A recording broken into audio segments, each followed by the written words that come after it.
गुरुरंगा श्री गुरुरंगा रुक्माई नंदन ओम ओम रुक्माई नंदन ओम ओम।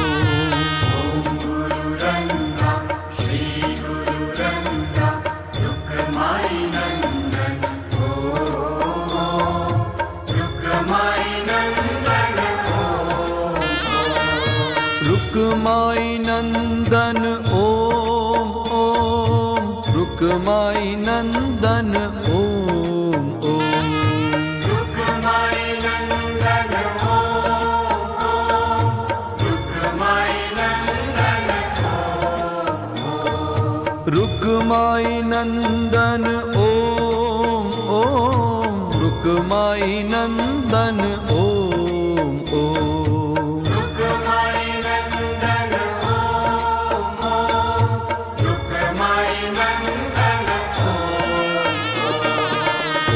गुरुरंगा श्री गुरुरंगा रुक्माई नंदन ओम ओम रुक्माई नंदन ओम ओम।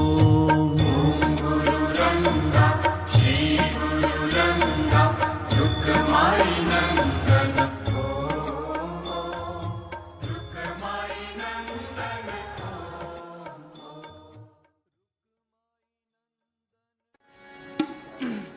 दर्शन दीजो दाड़ी सद्गुरु जी मारा। दर्शन दीजो दाड़ी हो दर्शन दीजो दाड़ी सद्गुरु जी मारा। दर्शन दीजो दाड़ी सद्गुरु जी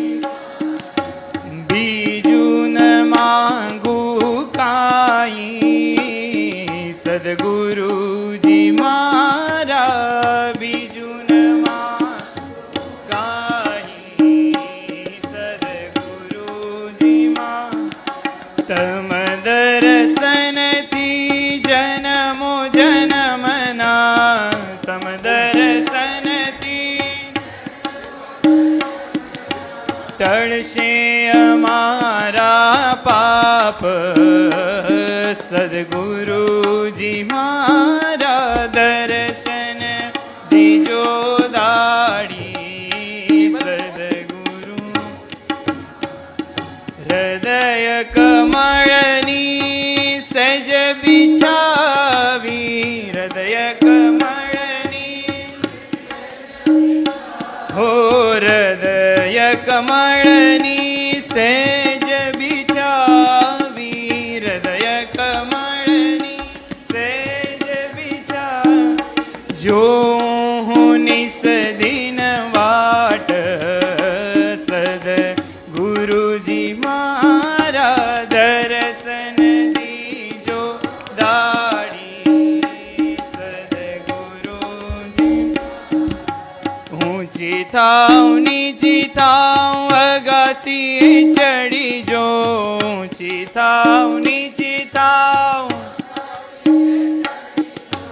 तो न लागे भाण। सद्गुरु जी मारा दर्शन दीजो दाड़ी सद्गुरु। शिर पर जटा सोहे कांधे कामड़ी। शिर पर जटा सोहे कांधे का पावड़ी खट खट थाय। सद्गुरु जी मारा दर्शन दीजो दाड़ी सद हो मदन मनोहर।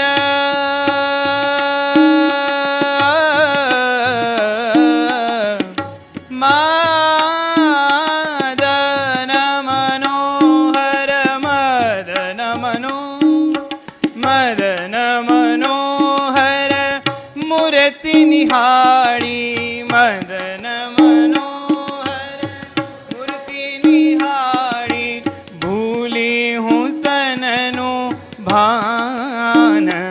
સદગુરુજી મારા દર્શન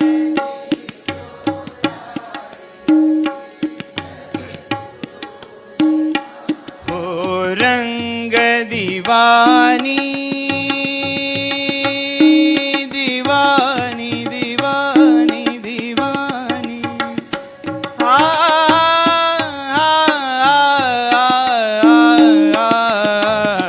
રંગ દીવાની રંગ દીવાની ભાઈ બાવરી રંગ દીવાની ભાઈ બાવરી રાખો ચરણની માય સદગુરુજી મારા રાખો ચરણ માય સદગુરુજી મારા દિગંબરા દિગંબરા શ્રીપાદ વલ્લભ દિગંબરા દિગંબરા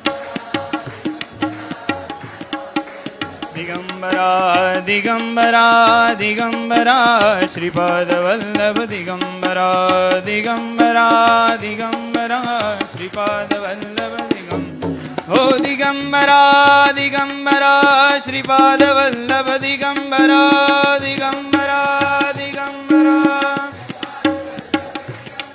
દિગંબરા દિગંબરા શ્રીપાદ વલ્લભ દિગંબરા દિગંબરા દિગંબરા શ્રીપાદ વલ્લભ દિગંબરા દિગંબરા દિગંબરા શ્રીપાદ વલ્લભ દિગંબરા દિગંબરા દિગંબરા શ્રીપાદ અવધૂત ચિંતન શ્રી ગુરુદેવ સમર્થ સદગુરુ શ્રંગ અવધૂત ગુરુ મહારાજ જય જય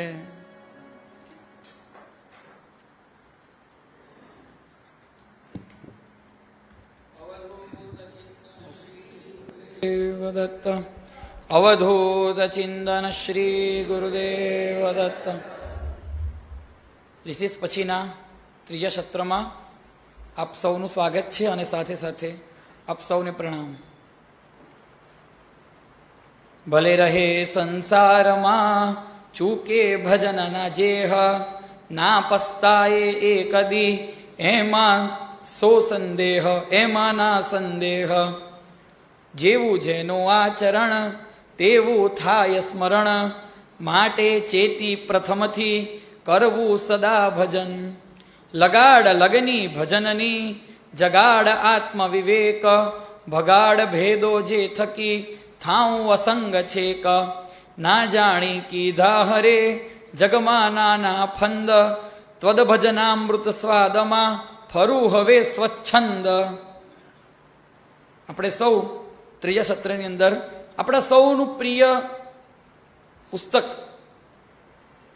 અવધૂતિ આનંદ ભજન સંગ્રહ પૂજ્ય બાપજીના 250થી પણ વધારે ભજનો ઉપર ચર્ચા કરવા ભેગા થયા છે. 1.5 કલાકના સત્રમાં બધા ભજનને નહીં પણ એકાદ બે ભજનને પણ ન્યાય આપી શકાય તો બહુ મોટી વાત છે. માટે સૌ પ્રથમ તો આ અવધૂતિ આનંદ છે શું? જે જોગી જાગી જ ગયેલો છે, જે સદા જાગ્રત છે, કદી સૂતો જ નથી, એ જોગીને જગાડવા માટેની હિંમત જે કરે છે ને એ અવધૂતિ આનંદ છે. જાગને જોગીડા, જાગેલા જોગીને જગાડવાનું દુસ્સાહસ કરવું એ અવધૂતિ આનંદ છે. જે પ્રિયાના ચુંબનો વડે ખૂનીના ખંજરો ધોવડાઈ શકે છે તે અવધૂતિ આનંદ છે. અંધારે અથડાતી અકર્મીના હૃદયમાં પડેલા દીવડાને પ્રગટાવીને જાગતા દીવડાનું ભાન કરાવનાર અવધૂતિ આનંદ છે. અવધૂતિ આનંદ શું છે? પૂજ્ય બાપજીએ એમની જે હૃદયોર્મી અવસ્થાની અંદર ઉચ્ચ ભાવોની અંદર એકદમ અભિભૂત થઈને પત્રમાં લખે છે, મારા આનંદનો પ્યાલો ઉભરાઈ રહ્યો છે પણ આ લૂંટનાર કોઈ નથી. હે કંબક્ત દુનિયા, તારા નસીબમાં આવો ઉચ્ચ આનંદ ક્યાંથી? પત્ર મંજુસામાં લખેલું છે. એ આ આનંદ આમાં પડેલો છે, એ ઉભરાઈને છલકાઈ ગયેલો આનંદ અવધૂતિ આનંદ છે. નાથને વગડામાં વસવા માટે ઠપકો આપવો એ અવધૂતિ આનંદ છે. તો મનના મટકાને નિંદ્રના સ્વપ્ના વડે હણી કાઢવું તે અવધૂતિ આનંદ છે. દિલરૂબાને દિલની વાત સંભળાવવા માટે ઢંઢોળતું આ અવધૂતિ આનંદ છે. શું નથી અહીંયા આગળ? ગુરુલામૃતમાં જે ક્રમ આપ્યો છે એ ક્રમને અસ્તવ્યસ્ત કરી નાખીને નિર્ભયતાના ઝરણા અહીંયા વહે છે. આપણે તો ક્રમમાં જ જોઈશું, કારણ કે આપણે એટલી હેસિયત નથી કે આપણે ક્રમને અક્રમી જઈએ. પણ એક વસ્તુ ચોક્કસ છે કે પત્રમાં લખ્યું છે મૂડી ફોઈને, તારી પાસે એક અવધૂતિ આનંદ છે, શું એ તરી જવા માટે બસ નથી? ફક્ત અવધૂતિ આનંદ તમારી જોડે છે એમ સમજો કે આપણે કશું જ સાહિત્ય નથી, કોઈ સંતનું, કોઈ મહાત્માનું, કોઈ ધર્મનું આપણી જોડે કોઈ જ્ઞાન નથી, ફક્ત એક અવધૂતિ આનંદ છે. શું એ તરી જવા માટે બસ નથી? એવું કહેવા માંગે છે અહીંયા. બીજા શાસ્ત્ર વિલોકવાની શું જરૂર છે? આ અવધૂતિ આનંદની રચના થઈ, ખરેખર તો આ ભજન સંગ્રહો કલેક્ટ કરીને એને પુસ્તકનું રૂપ આપવામાં આવ્યું. બાકી અમુક ભજનો તો એવા છે કે બાપજી પત્ર લખે ને તો પત્રની પાછળ આટલી જગ્યા વધે ને એની અંદર ભજન લખી દેતા હતા. કદાચ હજુ પણ ઘણાને ખબર હશે કે નહીં, મને ખબર નથી. આશ્ચર્યની વાત એવી છે કે બાપજી એક પત્રમાં એવું લખ્યું છે કે કલમ અને કાગળ જોડે હોય છે ને ત્યારે કોઈ વિચાર નથી આવતો. પણ તમને કદાચ વિચિત્રતા જેવું લાગશે કે જ્યારે શરીર અસ્વસ્થ હોય છે, બીમારી હોય છે, તે વખતે અંદરથી એવો ધોધ વછૂટે છે કે પાસે જો કોઈ કાગળ ને કલમ લઈને હોય તો અપાર સાહિત્ય ઝીલી શકાય. અનુભવ તૃપ્તિનો ઉદ્ગાર, જોયું જે અનુભવ દ્રગે, બોલું તે જ પ્રમાણ, એવું લખ્યું છે ગુરુલામૃતની અંદર. રાખો શ્રદ્ધા હૃદયમાં, માં કરશો અનુમાન. કાષ્ઠ મોતિકામાં ભર્યા, કાષ્ઠ પેટિકામાં ભર્યા, મોતી અમૂલ્ય તોય, નિંદ્ય કાક વિષ્ઠા થકી પૂજ્ય પીપળો હોય. ઇક્ષુકાંડ વાંકુ દિશે, મેલું દિશે બહાર, મીઠો રસમાં અહીં ભર્યો, તેજે કોણ ગમાર. આ અવધૂતિ આનંદ છે. એ પરબીડિયાની પાછળ નાની નાની 4 લીટીનું ભજન, 6 લીટીનું ભજન લખીને મોકલ્યું છે ત્યારે ખબર નહીં, એ તો દિવ્ય માનવ હતા, ખબર નહીં એમને, કદાચ આમ તો જાણતા હશે પણ કદાચ એમને એવો અણસારે નહીં હોય કે આવું પુસ્તકનું રૂપે લેશે. જ્યારે એ ભજનોના રાગ માટે એમને પૂછવા ગયા ત્યારે બાપજીએ કીધું હતું કે શું તમે એમ સમજો છો કે આ બધા ભજનો ને આ બધું તમારું સંગીત 16 કળાએ પહોંચેલું છે? હજુ તો એવા કેટલાય રાગ રાગીણીઓ છે કે જે શોધાવાના બાકી છે. આ બધા ભજનોની રચના કેમ થઈ છે, કેવી રીતે થઈ છે, એ પહેલાં તો સમજવું જરૂરી છે. વરસાદ પડવાનો હોય તે વખતે આકાશમાં વાદળો ઘેરાઈ આવે અને ઠંડક ચારે તરફ થઈ જાય. પર્જન્યાગમ પ્રાગ યથા તત્સૂચક વાવાય, પ્રથમ ઝબૂકે વીજળી, વૃષ્ટિ પછીથી થાય. એકદમ વરસાદી વાતાવરણ થઈ જાય, ચારે તરફ વીજળીના કડાકા ભડાકા થતા હોય, વાદળ ગગડાટ કરતા હોય, આમ હમણાં પડું કરે વરસાદ, આમ પડું થઈ ગયો હોય વરસાદ, અને વાતાવરણ આખું ભેજવાળું થઈ ગયું હોય. બસ આ વસ્તુ એ સંતના, એ મહાત્માના, એ યોગીના હૃદયમાં ઘટિત થાય છે. વાતાવરણમાં વિજ્ઞાન કહે છે વાતાવરણમાં ભેજ સંગ્રહ નથી શકતો ને માટે વરસાદ પડે છે. જ્યાં સુધી વાતાવરણ ઉપર હવામાં ભેજ સંગ્રહ થાય ત્યાં સુધી વરસાદ એ ધરી રાખે, પણ જ્યાં ભેજ સંગ્રહ કરવાની વાતાવરણની કેપેસિટી આઉટ ઓફ લિમિટ થઈ જાય ત્યારે ધોધમાર વરસી પડે છે. બસ એવું જ મહાપુરુષોનું છે. જ્યાં સુધી એ પોતાનો ઉચ્ચતર આનંદ હૃદયમાં સંગ્રહી શકે ત્યાં સુધી સંગ્રહી રાખે, એ નથી પ્રગટ કરતા. મા આનંદમાં એવું કહેતા હતા, हम प्रकट करने का प्रयास नहीं करते बाबा, अपने आप निकल जाता है, हम चाहकर भी रोक नहीं सकते. એટલે નાના બાળકીના સ્વભાવથી એટલી ભોળી ભાષાથી માં કહેતા હતા આવું, હમ ચાહકર ભી નહીં રોક શકતે. આ કરુણા છે, એ લોકો વિવશ છે, આનંદ પ્રગટ કર્યા સિવાય નથી રહી શકતા. એવી ઉર્મિઓથી લખાયેલો આ અવધૂતિ આનંદ છે. નો ડાઉટ ઘણા બધા લોકો લખવાનો પ્રયત્ન કરે છે કવિતાઓ, પણ એ મસ્તિષ્કનો કચરો જ હોય છે મોટે ભાગે. હા, શબ્દોની રમત ખરી, પણ જ્યાં સુધી અંતરથી નીકળતું હોય, અંતરનાદ અનેરો ગાજે અતિશય ઘેરો, એની મજા જ કંઈક અલગ હોય છે. અને એવા મહાપુરુષની વાણીમાં કંઈક વીજળી ભરેલી હોય છે. આ એવી જ એક વીજળી છે. અવધૂતિ આનંદ, જૂની જે અવધૂતિ આનંદ છે તે જ મેં જોડે રાખી છે. આ એનો મુખપૃષ્ઠ છે. બાપજીના અનન્ય ભક્ત, આ ચિત્રનાર પેઇન્ટર પ્રમોદભાઈ પટેલ, બધાને જ ખબર છે. એ જ્યારે પહેલી વખત નારેશ્વર આવ્યા હતા ને ત્યારે બાપજીએ એમને તો કશું નહીં કીધેલું, દર્શન કરીને જતા રહેલા, પણ મોદી કાકાએ કીધું હતું આ આપણા ચિત્રો બનાવશે. એના 9 વર્ષ પછી એમના હાથમાં ગુરુલામૃત આવ્યું. ગુરુલામૃત વાંચ્યા પછી 9.5મા વર્ષે આવ્યા નારેશ્વર, અને મોદી કાકાને કીધું કે તમારી જો આજ્ઞા હોય મહારાજશ્રીની અને તમારી, તો મારે આ બધા પ્રસંગો બહુ સુંદર વર્ણવ્યા છે, એને મારે ચિત્રો બનાવવા છે. મોદી કાકા કહે કે ભાઈ મને ખબર નથી કે તમે એ જ માણસ છો કે કોણ છો, પણ બાપજી તો બહુ ઘણા વખત પહેલા બોલી ગયેલા કે આ માણસ આપણા ચિત્રો બનાવશે. આપણા એટલે સાહિત્યના. અને મૂળ ભરૂચના પ્રમોદભાઈ પટેલ, અને એમણે જ આ દોરેલું ચિત્ર છે અવધૂતી આનંદના મુખ્ય પુઠ્ઠાની ઉપર. આ ઘણું બધું કહી જાય છે કે આ સંસાર સાગરની અંદર સાગર છે, એને તરવા માટે નૌકા છે અને સદગુરુ નાવિક છે. પ્રેમ ભરતીમાં વહેતું મૂકી થા રંગ ભવપાર. શ્રદ્ધારૂપી સડ છે, ભવસાગર દરિયો છે, નામરૂપી નાવડી છે, શ્રદ્ધારૂપી સડ છે, કર્મરૂપી હલેશા છે, નિષ્કામ કર્મરૂપી હલેશા છે, સદગુરુ નાવિક છે, અને આપણે અંદર બેસી જવાનું છે. અને નાવડું ત્યારે જ ઉપડે કે જ્યારે પાણીની ભરતી આવે દરિયાની અંદર. પ્રેમરૂપી ભરતી લાવવાની છે. પ્રેમ ભરતીમાં વહેતું મૂકી થા રંગ ભવપાર. આ ભવપાર થવા માટેનું બસ આ મુખપૃષ્ઠ જોઈને જ લેવાનું મન થઈ જાય એવું પુસ્તક એ વખતે તૈયાર કરવામાં આવ્યું, સંકલન કરીને.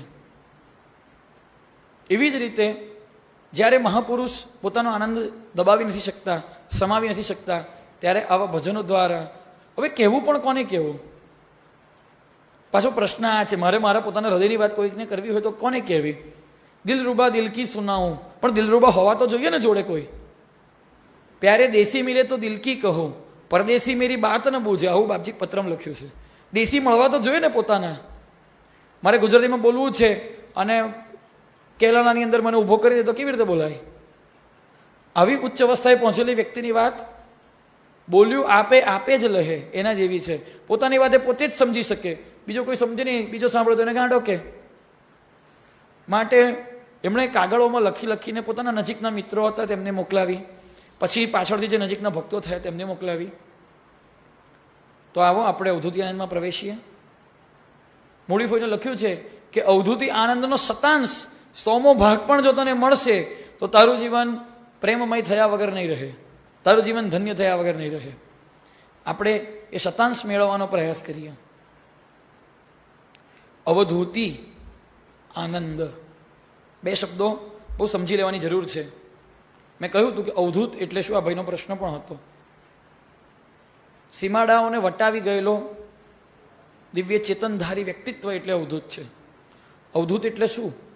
આખી અવધૂત ગીતા છે એ અવધૂતનો અર્થ નથી બરાબર કહી શકી. નેતિ વેદો કહી દે છે, તો આપણે શું અવધૂતનો અર્થ કરી શકીએ? પણ બે પ્રકારના દ્વંદ્વોની વચ્ચે જે સ્થિત થઈ ગયો છે તે અવધૂત છે. કોઈ પણ પ્રકારની પરિસ્થિતિ જેને ચલાયમાન નથી કરી શકતી એ અવધૂત છે. જે કોઈનાથી અંજાતો નથી અને સર્વને આંજી દે છે ને તે અવધૂત છે. એ કોઈનાથી અંજાતો નથી, પાછો એ પોતાના તેજથી બધાને આંજી દે છે વગર પ્રયાસે, એ અવધૂત છે. બેઠો બેઠો બધાને ડારતો હોય ને તે અવધૂત છે. છતાં પણ આ તો પ્રેમથી વ્યાખ્યા થઈ, પણ અવધૂત જ પોતે અવધૂતની વ્યાખ્યા આપે છે એ જોવાની જરૂર છે. અને એટલા માટે જ અવધૂતિયાનું એક ભજન, અવધૂત દેખ લો જેથી જન્મ મરણ મીટ જાય, આખું સમજવાનું છે આપણે. બહુ જ જરૂર છે અવધૂતના ભક્ત થયા પહેલા કે પછી આ ભજનને જાણ્યા પછી અવધૂતને જાણવો. સવારમાં કહ્યું હતું તે જ વાત રિપીટ કરું છું કે કોઈને દાઢી મૂછ ગણે છે, કોઈની ચાલ જોઈ ચકિત થાય છે, પણ એની આશા પાશ અને સ્પર્શે સ્થિતિ કોઈ અનુભવી શકતું નથી, કોઈને જાણ નથી. એ કેવી રીતે અનુભવાય બેન? મૂડી ફોઈને કહે છે એ તો સ્વયં સંવેદ્ય છે. એ સ્થિતિ શું છે એ અનુભવી તો નહીં શકીએ, પણ કદાચ બુદ્ધિથી થોડી ઘણી એ સ્થિતિની નજીક જઈ શકાશે, એવો તાગ મેળવી શકાશે કે આ સ્થિતિ કેવી ઉચ્ચતર હશે. અનુમાન ખોટું તો ખોટું પણ કરી શકાશે. તો જુઓ આપણે અવધૂતિના આ ભજનને માણીએ. અવધૂત દેખ લો જેથી જન્મ મરણ મીટી જાય. અહીંયા કોઈ વ્યક્તિ વિશેષની વાત નથી, બસ અવધૂતને જુઓ. કેવા અવધૂતને જુઓ તે આગળ વાત કરે છે. એના દર્શન માત્રથી જન્મ મરણ મીટી જાય. પહેલો શબ્દ છે અક્ષર. અક્ષર જે અવિનાશી સઘળે, અક્ષર જે અવિનાશી. બંને આમ તો એક જ ગર્ભના શબ્દો છે. અક્ષર કે જેનો ક્ષર નથી થતો તે અક્ષર, અને અવિનાશી જેનો વિનાશ નથી થતો તે અવિનાશી. હવે જેનો જન્મ થયો છે, જે સર્જાયું છે એનો ચોક્કસ વિનાશ થશે. જેનો સર્જન જ નથી એનો વિનાશ ક્યાંથી સંભવે? એનો અર્થ એ થયો કે એનો જન્મ જ નથી. એ પહેલા હતું, છે અને રહેશે. ના આવ્યો ત્યાં વાત ગયો ક્યાં? એ છે જ, આવ્યો જ નથી તો જવાની વાત ક્યાં છે? અક્ષર, જેનો ક્ષર નથી થતો તે અક્ષર છે. એટલે જે જન્મ્યું જ નથી એવું તત્વ દરેકની અંદર છે. આપણા પોતાનું નિજ સ્વરૂપ છે એવું કહેવા માંગે છે. અક્ષર જે અવિનાશી, સઘળે એટલે બધે જ છે પાછો. એવું નથી કે નારેશ્વરમાં હોય અને અમદાવાદમાં ના હોય, ભરૂચમાં હોય ને વલસાડમાં ના હોય, ગુજરાતમાં હોય ને મહારાષ્ટ્રમાં ના હોય, એવું નથી. બધે જ છે, અણુ અણુમાં વ્યાપ્ત છે, સઘળે. અને પાછું કેવું? જડ ચેતન ભરપૂર. એવું નથી કે આ ચેતન મનતા જે હાલી રહ્યા છે તેની અંદર છે. આ દિવાલની અંદર પણ છે, આ માઇકની અંદર પણ છે. અને એના માટેનું શ્રેષ્ઠ દ્રષ્ટાંત તો નરસિંહ અવતાર છે. હિરણ્યકશ્યપુએ પૂછ્યું પ્રહલાદને કે બોલા થાંભલામાં ભગવાન છે? તો એને કીધું કે હાથ છે, અને એમાંથી પ્રગટ કરી બતાવ્યા. એની શ્રદ્ધાથી પ્રગટ થયા છે. એવી શ્રદ્ધા પ્રહલાદ જેવી આપણી અંદર હોય તો ચોક્કસ ભગવાન પ્રગટે જ, એમાં કોઈ શંકા નથી. પણ એનો અર્થ એ છે કે જે જળ અને ચેતનમાં ભરપૂર છે. કોઈ પણ જળ વસ્તુ હોય ને એની પણ એક એક્સપાયર ડેટ હોય છે. એ જ એ વાત સૂચવે છે કે એની અંદર કોઈક ચેતના રહેલી છે કે જે એ વસ્તુને એક્સપાયર કરે છે. એટલે એવું તત્વ દરેકની અંદર છે કે જે કદી નાશ પામતું નથી. કદાચ એ વ્યક્તિ નાશ પામી જાય, એ શરીર નાશ પામી જાય, પણ એની અંદર રહેલું એ તત્વ નાશ પામતું નથી. અક્ષર જે અવિનાશી, સઘળે, જડ ચેતન ભરપૂર, સર્વશ્રેષ્ઠ. આને પાછું કેવું છે? બધા કરતા શ્રેષ્ઠ છે. એનાથી વધારે સારું શ્રેષ્ઠ આ દુનિયામાં કંઈ બીજું છે જ નહીં. વરેણ્ય કહાવે. વરેણ્ય એટલે કે તમારે કશું સિલેક્ટ કરવાનું હોય અલગ અલગ વસ્તુઓમાંથી, અલગ અલગ વ્યક્તિત્વમાંથી, તો એના કરતાં વધારે સારું સિલેક્ટ કરવાનું કશું મળશે પણ નહીં. સર્વશ્રેષ્ઠ વરેણ્ય કહાવે. સભર ભર્યું એક નૂર. એવું નૂર ભર્યું છે, એની આંખોના નૂરનો ચમકારો, ચમકારાની દુનિયા શું જાણે. નૂરી નૂરનો ભેદ મટે ને નામિયા પહો જાય. એની આંખોમાં એક એવું નૂર ભર્યું છે, સબર ભર્યું એક નૂર. આ તત્વ જ્યાં પ્રગટે છે ત્યાં આગળ સૌથી પહેલાં આંખો દ્વારા છલકાય છે. બાપજીની આંખની રેટીના ખલાસ થઈ ગઈ હતી એટલે ચશ્મા પહેરતા હતા, એક માન્યતા છે. પણ આંખોનું તેજ આપણે સહન નથી કરી શકવાના એ જાણીને ચશ્મા પહેરતા હતા તે બીજી વાત છે. આંખ કાઢે ને તો સામેવાળા માણસનું પેન્ટ ભીનું કરી દેતા હતા. બધાને જ ખબર છે. એવી ધાક હતી. એ કડકાઈની ધાક નથી, એ આંખમાંથી છલકતા નૂરની ધાક હતી. સભર ભર્યું એક નૂર. ધૂત, લોકો જેને હળધૂત કરે છે. તિરસ્કૃત, સંસ્કૃતિ બંધન, જે સંસારના બંધનો તોડી શકવા માટે શક્તિમાન છે. બીજાના પણ, પોતાના તો તોડી જ કાઢ્યા છે એણે, બીજાના બંધનો તોડી શકવા માટે શક્તિમાન છે. અલખ નિરંજન દેવ. અલખ, જેને આલેખી શકાય નહીં. અત્યારે હું આલેખવાનો પ્રયાસ કરું છું, પણ પૂર્ણપણે જેને આલેખી શકાય નહીં તે. નિરંજન દેવ, પાછો એ દેવ છે, દેવોનો દેવ છે. તત્વમસી પદ લક્ષ્ય ધરેકીન ભક્તન કારણ દેહ. જે પોતે તું તે છે, તું જ બ્રહ્મ છે, એ અનુભૂતિમાં સ્થિત થઈ ગયો છે. છતાં પણ પોતાની બ્રાહ્મી સ્થિતિ છોડીને એ આપણા બધા માટે, ભક્તોના માટે દેહ ધારણ કરીને આવે છે. મળે ઇહાન પોતાની, કરવા પૂર્ણ નિજ ભક્તોની, થયો અવતીર્ણ એ ધણી, કરુણા એ કેટલી. ઉપાસકાળની ઓવીમાં લખ્યું છે. તો ભક્તો ધારણ મિશે ધર્યો માનુષ દેહ. તત્વમસી પદ લક્ષ્ય ધરે કિન ભક્તન કારણ દેહ. અવધૂત દેખ લો જેથી જન્મ મરણ મિટ જાય. પાશ કયો? આશા પાશ ને સ્પર્શે જેને. જેને કોઈ પણ પ્રકારની આશા એટલે કે ઈચ્છાઓ સ્પર્શી શકતી નથી. જુઓ, ત્રણ વસ્તુ છે. એક છે રાગ, કોઈ વસ્તુ માટે આપણને અત્યંત રાગ હોય. બીજું છે વૈરાગ્ય. એ રાગ થયા પછી આપણે એમ કહીએ કે ના, હવે મારે વસ્તુ ભોગવવી નથી, કોઈક કારણોસર આપણને એના પ્રત્યે વૈરાગ્ય થઈ ગયો છે. પણ ત્રીજી વસ્તુ ગીતા કહે છે, બાપજી લખે છે, વિતરાગ. આ અગત્યની છે કે જ્યાં રાગ જ નથી પ્રવેશતો તો વૈરાગ્યની વાત જ ક્યાં. નામે રાગી નામે બિરાગી, રંગ રાગ સે ભાગી રે, ગુરુ ચરણ પ્રીત મોરે લાગી રે. જ્યાં કોઈ રાગ જ નથી પ્રવેશતો, જેમ કે કોઈ વ્યક્તિ છે એને કંઈક ખાવાની ઈચ્છા થઈ, કોઈક વ્યક્તિ છે એને કંઈક મેળવવાની ઈચ્છા થઈ, પછી કોઈક કારણોસર એમ કે ના યાર હવે આમાં કંઈ સુખ નથી, છોડ આ બધી વાતને. ફેલ ગયો હોય કે ગમે તે રીતે, પણ એને ભાન થયું કે આમાં મજા નથી, છોડી દે. એ છોડી દે છે. તો રાગ આવ્યો અને રાગ છોડ્યો એટલે વિરાગી થયો. બાપજી કહે છે નામે રાગી, હું રાગ, મારી અંદર રાગ આવતો જ નથી, હું રાગ કરતો જ નથી. નામે વિરાગી, રાગ આવતો જ નથી તો હું વૈરાગ્ય ક્યાંથી કરવાનો? રંગ રાગ સે ભાગી રે, હું તો રંગ અને રાગથી ભાગી, એટલે વિતરાગ, મારી અંદર રાગ જ પ્રવેશ નથી કરતો તો વૈરાગ્ય ક્યાંથી આવવાનો? આ ત્રણ વાત બહુ જ અગત્યની છે. માટે એને આશા, આપણે આશાથી બંધાયેલા છીએ, આપણને અલગ અલગ પ્રકારની કેટલી બધી ઈચ્છાઓ પીડી રહી છે, આપણે ઈચ્છાથી બંધાયેલા છીએ, માટે આપણે આશાથી મુક્ત થવાનું છે. એને તો કોઈ ઈચ્છા, એને કોઈ પાસ સ્પર્શતો જ નથી, એને બહતો જ નથી, કોઈ ઈચ્છા એને જન્મતી જ નથી, નિસ્પૃહ છે. આશા પાશ ને સ્પર્શે જેને, આદિ અંત નહીં મેલ, એના આદિમાં કે અંતમાં કોઈ પણ પ્રકારનો એક લેશ માત્ર વિચાર સંભવી શકે એમ નથી. એનું મન જરાય ભટકતું નથી બહાર, એક મિનિટ માટે, એક સેકન્ડ માટે, એક ક્ષણ માટે પણ નહીં. આદિ અંત નહીં મેલ, નિજાનંદમાં મસ્ત ફરે છે. એ પોતાની મસ્તીમાં મસ્ત છે, એ જ્યાં બેઠો છે ત્યાં બેઠો જ છે, એને ઊભો થવાની પડી નથી, એને ઊભો થઈને કંઈ કરવું નથી, કશે જવું નથી, એ જ્યાં છે ને ત્યાં આનંદમાં છે. આપણે બધાને કંઈક કરવું છે અને કંઈક કરવા જતાં આપણે દુઃખી થઈએ છીએ. કંઈક મેળવવું છે, કંઈક આપણું ગોલ છે, એને જ્યાં પહોંચવાનું હતું ત્યાં પહોંચી જ ગયો છે, હવે એને કશું આગળ ગોલ રહ્યું જ નથી, એને કોઈ ટાર્ગેટ રહ્યો જ નથી, બધા ટાર્ગેટ એના પૂરા થઈ ગયા છે. નિજાનંદમાં મસ્ત ફરે છે, ચેલ કુચેલ ધરે, મળે તે ખાઈ મિષ્ટ કેહો કદન, રહેવું પડીવાડ મેલે અસન્ન, ભલે ચીથરા રે સમી વસ્ત્ર સૂત, સ્મરી લે પ્રતિશ્વાસ હે ચિત્ત દત્ત. એને ચીથરા મળે તો ચરપટ કંથા ઉડીને ફરે. કોઈ દિન જંગલમાં ફરું, કદી વસ્તીમાં જાણ, જંગલ વસ્તી છોડીને સ્મશાનમાં કદી માન, માલા ચંદન કરું કદી, અલંકાર પણ ધારણ કરે અને રાખોડામાં રહું પડી, કદી પથ્થર પર તેમ, ગાલીચા પર ઠાઠથી, ભૂમિ પર પણ તેમ, જરીને વસ્ત્રોથી કદી શોભે તેની દેહ. કોઈ દિન દિગંબર ફરે, ભજન પણ છે, વાહ ફકીરી કોન અમીરી, દાસી તેરે ચરણો में, राजा रंग जमीनदार सब चाकर तेरी नजरों में. कोई दिन खावे माल मलिदा, कोई दिन फक्कम फक्का है, कोई दिन चावल चना चबीला, कोई दिन अक्क धतूरा है. कोई दिन पंडित मंडत सारे, कोई दिन दुरीजन दंडत है, कोई दिन गावत नाचत नंगे, कोई दिन दुख दरिया डूबे. कोई दिन सहर वजीफा वाड़ी, कोई दिन जंगल झाड़ी है, कोई दिन उड़ता अबिल गुलाला, અત્તર ફૂલેલ સુગંધી હે, કોઈ દિન ધૂમા ધૂળ ધડાકા, સિર પર જુવા ખેલત હે.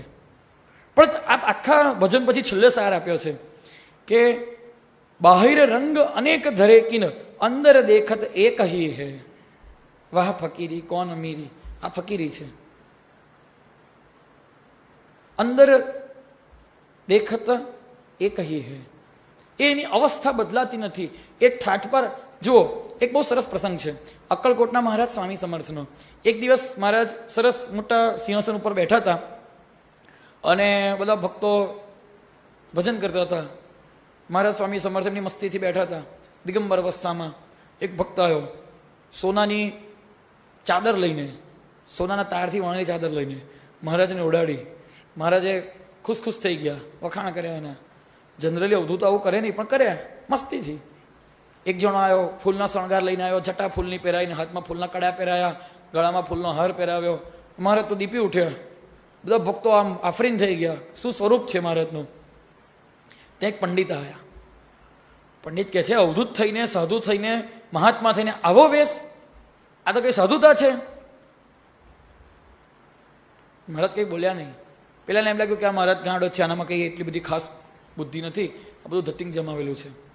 ગામમાં રહ્યો તો સાંજ પડી એટલે મહારાજ તો એમ તો દિગંબર જ રહે, મોટે ભાગે લંગોટ પહેરે. અક્કલકોટ સ્વામી સમર્થની આ વાત છે, અક્કલકોટના. ગયા પેલા પંડિતને ત્યાં, શાસ્ત્રીજી ચલો ઘૂમને જાતે હે. ફરવા ગયા. ઘણે દૂર સુધી ગયા અને એકદમ જ વરસાદ ધોધમાર પડવા માંડ્યો. પેલા નદીમાં પાણી, પાછા જવાનો રસ્તો ના મળે. પેલા શાસ્ત્રીજી તો ગૂંચવાયા, ઠંડી લાગવા માંડી, શરીર કાપવા માંડ્યું. મહારાજ તો કે હવે ગામમાં જવું નથી, આપણા ઝાડ નીચે બેસો ને, લંબાઈ દીધી, લંગોટી પહેરી હતી, ઉપર છાંટી ઓળી હતી. પેલા શાસ્ત્રીના પેલા છાંટી ઓઢતો કે મહારાજ તમને, અરે હમકો ક્યાં, હમ તો અલમસ્ત પડે હે, નિસંગ ભંગ ઘૂંટી પી કે પડે હે પ્યારે. પડે છે મસ્તીથી ઝાડની નીચે દિગંબર અવસ્થામાં. પેલા શાસ્ત્રી તો ઠરીને ઠીકરું થઈ ગયા વરસાદમાં અને તાવ ચડી ગયો. પછી જ્યારે વરસાદ રહ્યો, અડધી રાત્રે 3 વાગે અક્કલકોટ ગામમાં પાછા આવ્યા ત્યારે મહારાજે કીધું शास्त्री जी सिंहासन पर बैठना सीधी सादी बात नहीं है, ये सब हार पहनाते हैं लेकिन जूते भी खाने पड़ते हैं। तो कहવાનો मतलब કે કોઈ ફૂલો ઉછાલે વા જૂતીઓ સે મારે, નિંદા સ્તુતિ સહાલે। જો કોઈ નિંદા કરે તો તે તો સહન કરવી સરળ છે, પણ કોઈ વખાણ કરે ને કે તમે તો આમ છો ને તમે તો તેમ છો ને, અંબાજીની અંદર માતાજી ખુલ્લી તલવારે બાપજીની સામે જાય છે અને એક બેન જોઈ જાય છે કે ખુલ્લી તલવારે માતાજી ગયા, બાપજીની સામે ગયા ને અદ્રશ્ય થઈ ગયા। બાપજીના ઉતારા પર આવીને કહે છે કે બાપજી મેં તો આ દર્શન કર્યા, બોલે તો અવધૂત શાનો, એક અક્ષર બોલ્યા નહીં, મોદી અમને પ્રસાદ આપીને વહેલી તકે વિદાય કરો અહીંથી। આ પ્રશંસા સહન કરવી બહુ અઘરી છે, માટે બાપજી કહે છે નિંદા સ્તુતિ સહાલે, બેઠે હે મસ્ત પ્યારે, તને કી સુધી ન જીસકો, જેને પોતાના શરીરનું કોઈ ભાન નથી, એ શરીરના બધા સીમાડા ઓળંગી ગયો છે, એ શરીરના બંધનો જે વસ્તુ આપણને પજવી રહી છે, શરીરની જે આપણી લિમિટેશન્સ છે, એ બધી લિમિટેશન્સને ઓળંગી ગયો છે, એ અવધૂત છે। બેઠે હે મસ્ત પ્યારે, તો આ વાત છે નિજાનંદમાં મસ્ત ફરે છે, ચેલ કુચેલ ધરીર, એને મિષ્ટાન ના આપો તો પણ એ પ્રેમથી ખાય છે, નથી મળતું તો પણ એ શાંતિથી પડ્યો છે, એ કોઈ જ પ્રકારની ચેષ્ટા કરતો નથી, મનમાં એક તરંગ સુધા ઊભો કરતો નથી। જો એના મનમાં જરાક પણ વિચાર ઊભો થાય ને તો સાહેબ કહેવાય છે કે અવધૂતના મનમાં એક વિચાર ઊભો થાય તો ઉપર સ્વર્ગમાં દોડાદોડ થઈ જાય, પ્રકૃતિ ઊંચી નીચી થઈ જાય। આમ એક વિચાર કરે કે વરસાદ પડે અને ધોધમાર વરસાદ પડે છે, માજી જ્યારે શરીર છોડવાના હોય છે ત્યારે બાપજી શૌચ જઈને નીકળ્યા હતા ને આમ આંખમાં આંખ ઊંચી કરે છે અને ધોધમાર વરસાદ છાંટા પડે છે અને બાપજીને સ્નાન થઈ જાય છે, એના મનમાં એક તરંગ ઊભો થાય છે અને એ તરંગ પ્રકૃતિ પૂરો કરે છે।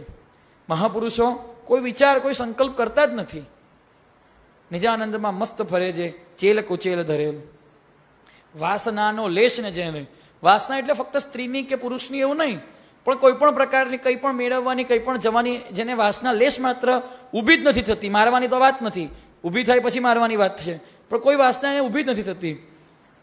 વાણી સદા નિર્દોષ, એ જે પણ કંઈ બોલે છે તે નિર્દોષતાથી બોલે છે, કદાચ કોઈને ધમકાઈ કરે ને તો પણ એ ધમકાવવા પાછળ એની અપાર કરુણા છે।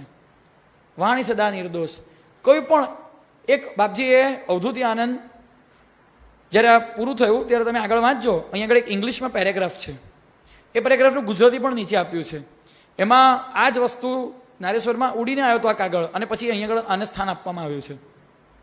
એમાં લખ્યું છે કે જ્યારે મારા લાંબા દિવસો અંધકારમાં મળી જશે અને લોકો મારી પ્રશસ્તિ ગાતા હશે ત્યારે હું મોટી મોટી વાતોના બણગા નહીં ફૂંકું, પરંતુ આ એ વ્યક્તિ છે કે જેણે કોઈ દિવસ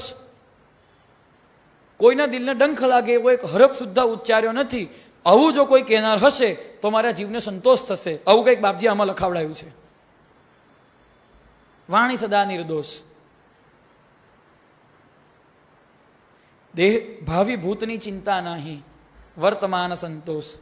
બહુ મોટો પ્રોબ્લેમ છે આપણા બધાનો જ, ક્યાં તો આપણે ભૂતકાળને યાદ કરીને દુઃખી થઈએ છીએ 99%। હમણાં જ 3 દિવસ પહેલાની વાત કરું, એક બેન આવ્યા હતા નારેશ્વરમાં, મને કે મને બહુ દુઃખ પડ્યું, મેં તો શું થયું, મને કે મારા સાસુ બહુ ત્રાસ દેતા હતા, તો હવે શું કરે છે, તો કે એ તો ઉકલી ગયા, મેં તો કેટલો વખત થયો, તો કે 8 વર્ષ થયા। હવે 8 વર્ષ પહેલા સાસુ દુઃખ આપતી હતી તો અત્યારે યાદ કરીને શું કરો દુઃખી થાય છે, પણ ભૂતકાળને યાદ કરીને જીવ દુઃખી થાય છે।